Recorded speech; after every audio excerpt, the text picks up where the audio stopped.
sia karuhun gunung keun sia karuhun gunung karuhun ngejat ngojengkang jiga nu kanyanyerian lain pedah tepayaan urang geus kamalinaan batunya dipotong. Kami bingung, kami bilang, loh kalian takut sama batu? Kan kami tanya satpolnya begitu. Jadi kalau batunya nggak ada boleh?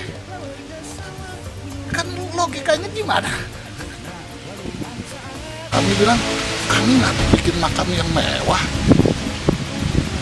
Cuma batu sebagai tetengger. Apa salahnya? Ya batunya dipotong.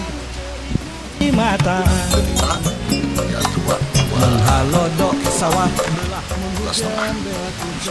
Itu masuk dusun apa sih? Ini masuk ini ya? desa Cisantana, dusunnya Malar. Enggak, dusunnya Cisantana. Cisantana? Iya. Oh dusunnya? Desanya juga? Desa Cisantana. Desa dusun Cisantana. Iya. Dusun Cisantana. Oh bukan dusun Curugong mah ini mah Nama nama tempat, tapi masih nggak semalar ini.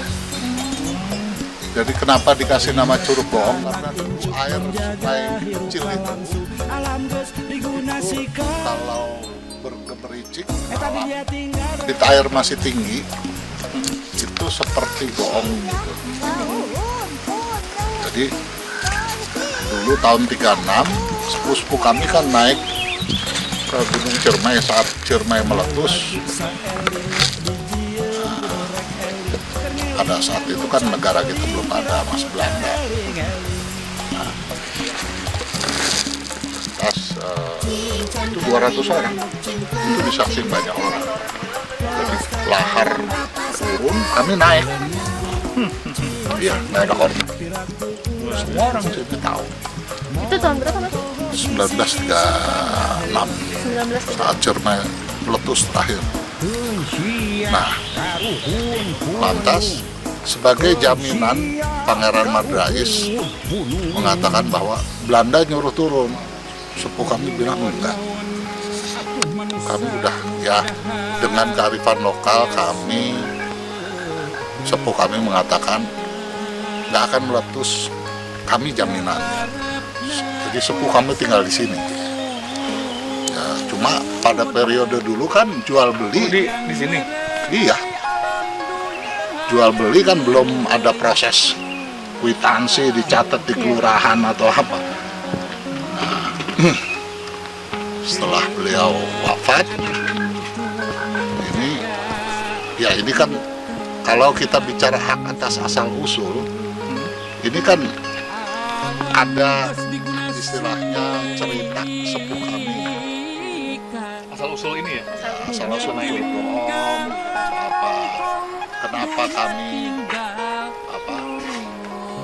ingin membeli lagi tanah di sini? Kan juga bagian dari Ikut mereka boleh? boleh. Jadi ini bagian dari asal usul pembentuk komunitas. Kalau di undang-undang desa kita lihat hak atas asal usul, ya tahun 36 kami sudah di sini, 36, 39 sepuh kami sudah di sini. 1936, 39. Sebelum kemerdekaan ya berarti? Sebelum kemerdekaan jauh, sebelum DITI. DITI itu orang-orang Malar sama Palutungan itu tinggalnya sebelumnya masih di Cigowong. Cigowong itu dari sini? Cigowong itu pos pertama. Oh yang itu ya?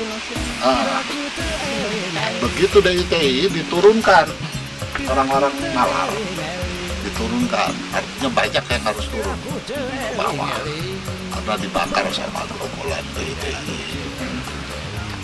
Itu pada saat DITI.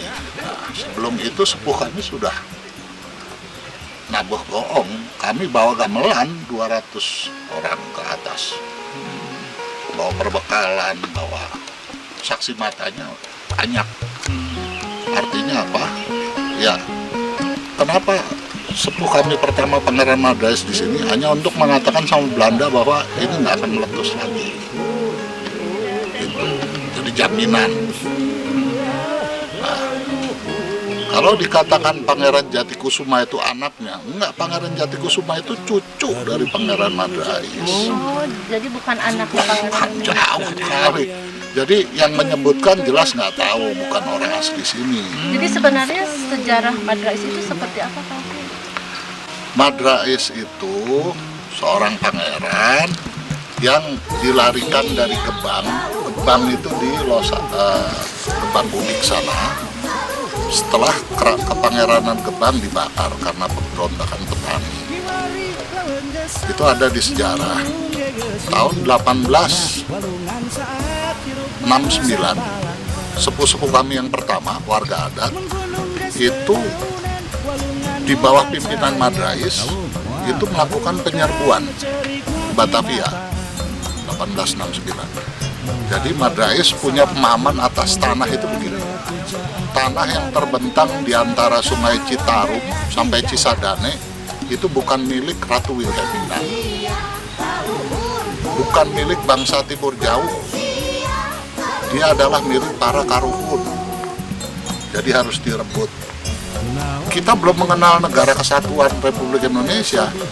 Nah, sepuh-sepuh kami generasi pertama melakukan penyerbuan dari Rengas Dengklok. Kenapa Rengas Dengklok? Karena itu rute terakhir pasukan Sultan Agung nyerbu ke Batavia.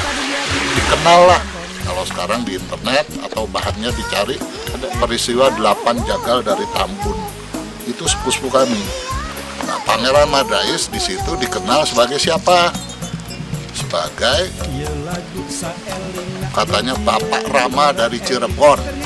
Pengadilan Belanda nyatetnya begitu. Karena pengikutnya kan nggak nyebut Bapak Madrais, tapi Pangeran Alibasa atau Bapak Rama dari Cirebon. Alibasa itu nama keluarga, nama ayahnya. Jadi yang namanya Pangeran Alibasa pada periode 1869 ya tinggal Madrais. Madrais Sadewa Alibasa. Nah, atas pemberontakan di Tambun gagal, peristiwa 8 jagal di Tambun digantung di alun-alun Tambun. Para sepuh adat karena pemahaman soal tanah amparan itu, tanah ini milik para Karuhun kita, rakyat Sunda, bukan milik Ratu Wilhelmina. Kita waktu itu kan belum mengenal bangsa Indonesia, belum. Jadi pemberontakan tahap keduanya dirubah caranya dengan cara kebudayaan.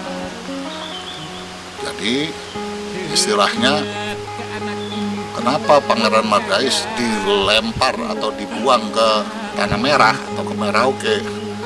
Itu di pengadilan beliau nanya begini, kalau saya maling kerbau milik orang lain, salah nggak? Salah.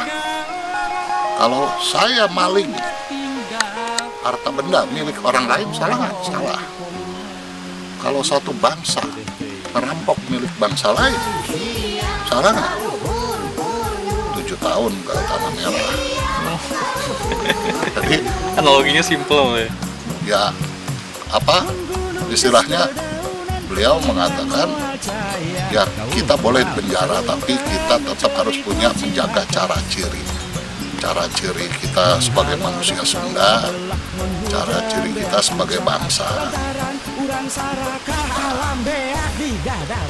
Dalam disertasi doktoralnya Dr. Anto Nugrahanto, Dr. Unpad dari Leiden bahannya, itu disebutkan seorang antropolog Belanda kalau itu mengatakan masyarakat adat. Jadi Belanda menerapkan pada sepuh-sepuh kami adat reh. Pada periode itu sudah disebut masyarakat adat. Nah, jadi kalau kami punya hubungan ikatan pada tanah, pada atas asal usul, itu bukan untuk memiliki. Kalau dibicarakan soal wilayah resapan air. Soal wilayah resapan air, siapa yang lebih jaga wilayah resapan air di sini? Kami Lewang Letik, justru kami tidak menanami, kami harus keluar. Lewang Letik yang itu ya? Lewang Letik sedang berperkara. Jadi ya artinya kami menjaga Lewang Kuta Siliwangi yang di Rambatan, kami protes ke Bupati. Karena apa? Karena kami udah jauh-jauh hari bilang bahwa ini akan mengakibatkan banjir, longsor. Mereka bilang enggak. Buktinya Ciniru berapa desa longsor. Ya karena dalam kosmologi ruang kami juga punya pendekatan. Nah kalau di sini kaitan sama Tetenger sebagai bagian apa? Sebagai bagian bahwa kami pun harus menjaga wilayah ini sebagai wilayah tata kelola atau resapan air. ini dimiliki sejak tahun berapa Pak? Pugong tanah ini udah lama ya? Nah, begitu Undang-Undang Pokok Agraria kan tahun 60-an, tanah yang tidak ditempati itu kembali menjadi milik Pemda daerah. Jadi tahun 36 sampai 60-an masyarakat sini tahu bahwa ini Curug Goong. Tapi karena kepemilikan adat itu tidak punya bukti, istilahnya bukti individu, itu milik komunal secara bersama sebagai wilayah resapan air, maka tahun 60-an beralih menjadi tanah milik Pemda yang secara perlahan harus kami beli kembali. Supaya apa? Ya supaya menjadi wilayah yang resapan air, Dijaga gitu ya? dijaga, bukan menjadi restoran, bukan menjadi hotel. Berarti ini dibeli kembali sama kita? Iya dibeli. Patungan, Ya, tahun berapa tuh Pak? tahun 2000-an. 2000-an ya? Udah lama berarti kan? Ya, artinya Ini udah batasnya lama. sampai mana? Sekitar berapa ini? Sampai di atas sana, sampai di dekat itu apa itu? Oh, tower. Yang itu tower. Tadi itu 1 hektar ya? Ada ya? 1 hektaran ada. Ini luas bangunan ini juga dikit kan, kecil ya? Kecil. Ini hanya makam untuk Ramajati sama istrinya sebagai pupuk. Kalau bangunan itu di atas apa itu? Jadi bangunan di atas itu bangunan yang dulu awalnya dibangun oleh Kusmadio. Pak Kusmadio. Pak Kusmadio sebagai tempat petilasan Curug Goong. Memang tempat Pangeran Madrais, tapi bertempat tinggal itu wilayah di atas. Oh, jadi dulu Pak Madrais itu tinggalnya di atas sana. Ya, jadi dibikin petilasan lah. Tapi nggak dipakai apa-apa ya, hanya untuk niis. Nggak Maksudnya ada orang tiap hari di situ yang tinggal. Ada yang nginep.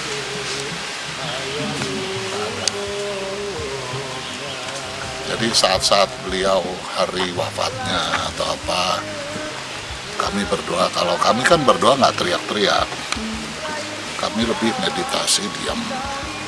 Di tempat itu. Ya, jadi tumpang cuma gitu kan. Jadi kalau dikatakan mengganggu, justru kami tata cara kami berbeda. Ini lihat. Ini menghadap arahnya mana? Timur Barat. Timur Barat ya? Iya, bukan utara selatan. Kenapa begitu? Ya kalau utara selatan itu, ya maaf ya, agama-agama samawi. Muslim, Kristen, Katolik, utara selatan. Kalau di Muslim kan utara selatan supaya kalau menghadap kanan, menghadap ke kiblat. Kalau kami Timur Barat sama seperti di Cipari, silahkan lihat yang namanya sarkofagus peti kubur batu menghadap Timur Barat. Kaitan dengan ini, dengan kekhawatiran ini, kekhawatiran warga. Ya, Masyarakat di sana. artinya begini. ya uruslah umat masing-masing. Kami nggak pernah urus. Kami percaya negara kita ini negara Pancasila kok. Justru karena berbeda, kenapa media-media nasional semua mengangkat makam aja di daerah sini? Teteh tadi lihat, Kang Tatang lihat bagaimana ada salib, ada ini. Kita biasa. Nah, pertanyaan kami kan juga, lantas kalau kami dirikan makam, jadi mereka minta ini boleh dilanjutkan kalau batunya dipotong. Kami bingung, kami bilang, loh, kalian takut sama batu? Kan kami tanya satpolnya begitu. Jadi kalau batunya nggak ada boleh. Kan logikanya gimana?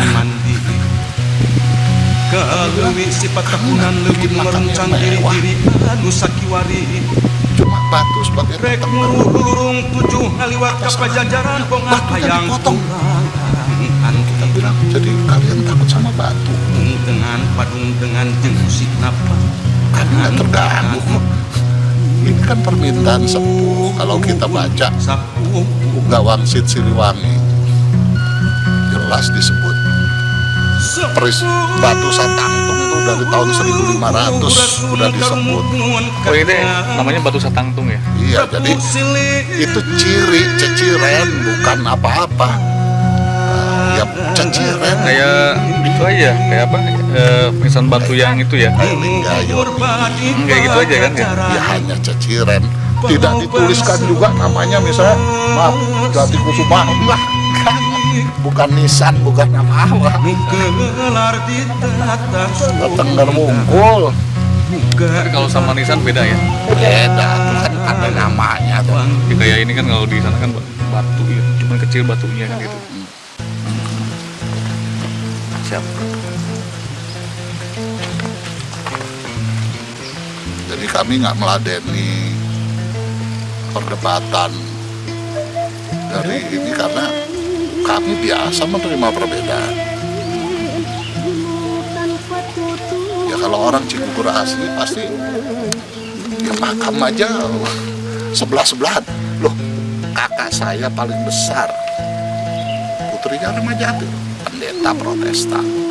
Kedua Katolik, ketiga Muslim. Iya, kayak Salah. Lebaran kami masak opor sama Tuhan.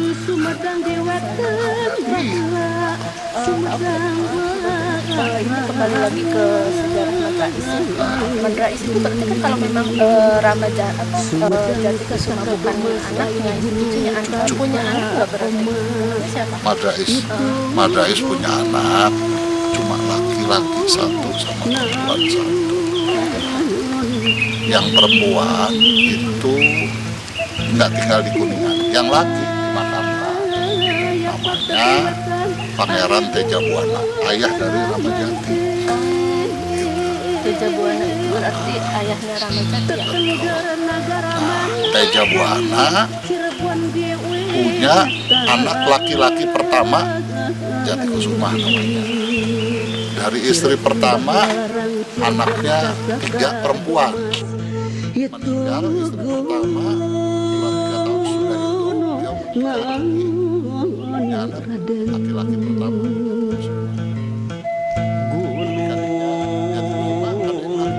Mandala hayu hayu sote hayu mulang tipang baran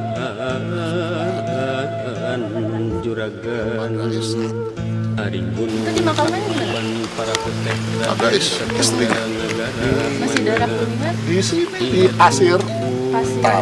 Pasir yang kalau dari Cigugur tuh naik ke atas dekat pohon-pohon bambu atas lapangan bola tadi, tapi sudah penuh karena keluarga dari kakek atau apa banyak dimakamkan di situ, warga juga, jadi istilahnya sudah penuh. Jadi makam keluarga tuh udah istilahnya nggak ada tempat lah. Belum lagi adik-adik Ramajati kan kemarin 2. Kalau Madrais di sini Dia di situ. Ya. Oke, yang terkait dengan itu, dengan perizinan tuh. Oke kan punya ini ya, punya apa? Acuan khusus ya. Ini mereka ini Pemda yang bicara, Pak. Kriteria bangunan. Undang-undang nomor undang-undang atau perda? Perda nomor 13 tahun 2019 penyelenggaraan izin mendirikan bangunan. Ini turunan dari undang-undang kan. Yang nomor 13, bangunan gedung yang disebut bangunan adalah wujud fisik hasil begini berfungsi sebagai tempat manusia melakukan kegiatannya, baik untuk kegiatan hunian, tempat tinggal, keagamaan maupun kegiatan khusus. Kalau ini kan bukan keagamaan juga kan ya? bukan, ini kan tempat jenazah. Jadi bukan berkegiatan. Ini nggak mesti harus izin ya. Kita cari lagi di sini.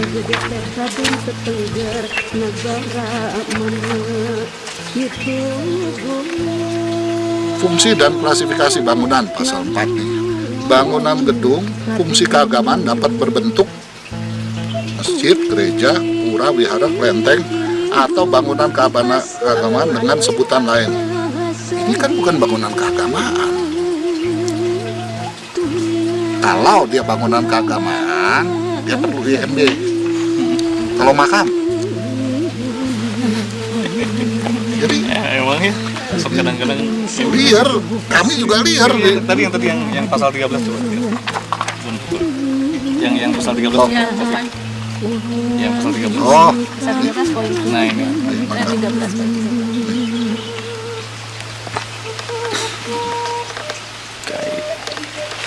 Gunung Kendang menjang dua parakna kapapagan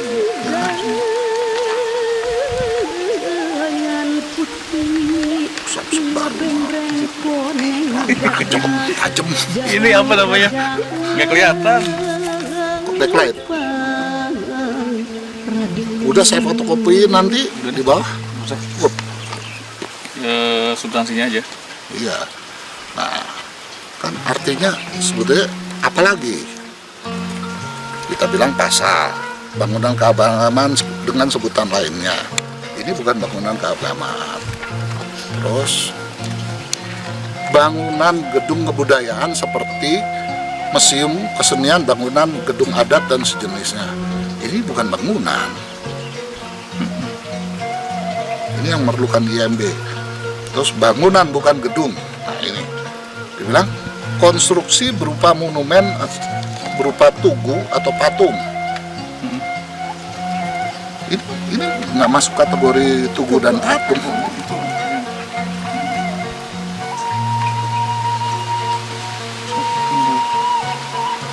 Karena kalau ini bukan tugu, bukan patung iya, ya? bukan tugu, bukan patung. Kalau tugu misalnya di depan Kodim ada patung maung. Oh ini mengambil semangat Siliwangi, itu kan Kodam Siliwangi. Nah, itu kan tugu, ada pemaknaan. Kalau ini apa? Dilihatnya dari peruntukan ya? Iya, peruntukan. Berarti atas dasar ini ya makanya Iya. Pak Oki membangun ini juga ya. Makam hanya bentuknya seperti ini gitu ya? Iya, makam hanya. Yang lucu kan Sesuai mereka dengan- bilang bahwa boleh diteruskan tapi batunya dipotong. Itu kata siapa? Itu kata siapa? Alasannya Satpol. Kata Satpol. Alasannya? Nah makanya saya tanya kan, kamu tanya. Jadi kalian takut sama batu? Iya, nggak masuk Kan akal. logikanya begitu. Boleh diteruskan kalau batunya hilang. Kami bilang, jadi kalian takut sama batu? Logika kan? Terus kepemilikan meliputi bangunan gedung milik perorangan. Ini perlu IMB. Jadi setiap mohon menginginkan IMB. Nah ini soal apa, pembongkaran atau Jadi kriteria ini bangunan jenis apa aja mereka juga bingung. Kami bilang, loh, kalau tetenger kan bukan bangunan, kami nggak tinggal di sini. Berarti terus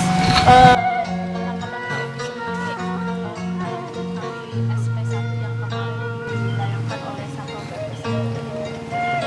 Ya menurut kami lucu. Karena apa? Yang namanya kriterianya apa? Kami harus ngurus GMB. Tugu kah? Monumen kah? Bangunan tempat manusia berkegiatan kah? Enggak semua. Lantas kedua, justru pertanyaan ini boleh dilanjutkan kalau batunya dipotong. Kami lebih lucu lagi.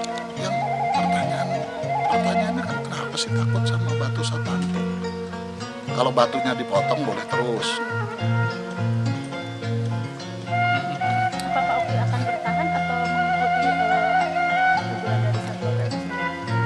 Ya, kalau saya sebagai anak, orang tua ngasih wasiat ya kita bertahan. Kecuali mereka punya dasar hukum yang kuat. Tunjukin. Sejauh yang Pak Oki lihat di Perda, nggak melanggar apapun ya. Kita nggak melanggar apapun. Yaitu dengan pembuktian bahwa mereka mengatakan boleh diteruskan kalau batunya dipotong. Lucu ya. Enggak. Nggak masuk dia kalau karena batu. Tapi Yang jelas kita akan bertahan ya. Ya. Sepanjang tidak melanggar aturan itu kan gitu. sepanjang tidak melanggar peraturan, Sesuai Perda, Pak Oki sudah melihat Betul. pasal per ayat nggak ada nggak ada yang relevan. karena ini hanya sebuah bangunan makam. Dan ini tetenger, bukan tugu, bukan monumen, ceciren. Jadi yang namanya tetenger,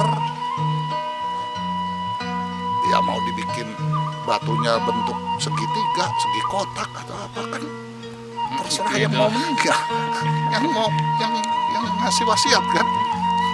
Kita aja batunya ini yang nentuin. Batunya tuh karena ada di situ besar tadi itu jalannya, daripada curam udah batu ini aja deh. Oh, dari manfaatin yang di situ ya. Dari tanah Pak Idi. Manfaat ini kan. Yang turunan itu. Turunan. Ada batu. Batu. Terus bawa back sendiri gitu. Enggak, ini kan lapisan atas. Ini sisanya. Oh, di sana ini. Ini sisanya. Berarti gede pisan atunya, Pak. Ya kalau dibilang sebesar ini mah ada bawah. Bayangin aja. Itu Batu Digotong ke sini. aku nggak kebayang itu ngangkat batunya segede itu gimana, Pak? Jadi intinya nggak pakai alat berat, Hah? nggak pakai forklift, cuma kekuatan kebersamaan sama gotong royong. Kekuatan Itu itu. makan waktu berapa jam berapa hari untuk mindahin sampai ke sini? Kalau mindahin ke sini mah kan istilahnya kerjanya gotong royong. Ya. Nah, kalau dibilang butuh makan apa? Makannya apa? Makanya apa? Waktu maksudnya. Butuh waktu. Maksudnya butuh waktu berapa lama? Berapa lama? Berapa jam memindahkan batu Kintan. segede itu gitu, Pak? Sasasi. Kalau batu mah Kan nggak Ada pakai kan, alat bantu. Alat berat kan? nggak? Nggak pakai alat berat. Sebulan lebih lah. ya kan kurang lebih 2 bulan lah sampai 2 bulan. terus naikinnya dari pagi sampai sore jam 7 ya. Proses naikin dari sini Dari situ sampai berdiri. Itu. Nggak pakai traktor, nggak pakai alat Jadi berat loh. seaya-aya tangan we gitu. Ini pejantan ini Rahmat tadinya badannya kecil, sekarang jadi Kekuatannya itu nggak pakai alat Katanya buatan hati ya.